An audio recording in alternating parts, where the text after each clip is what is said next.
Ako si Pastor Dencio. Magandang umaga sa inyong lahat.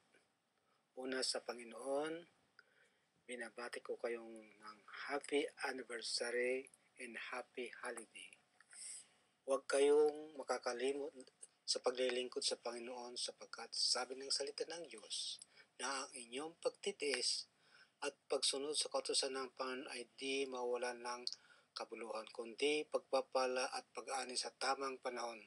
Sabi nga ng 1 Corinthians chapter 15, verse 58, "Therefore, my dear brothers, stand firm, let nothing move you.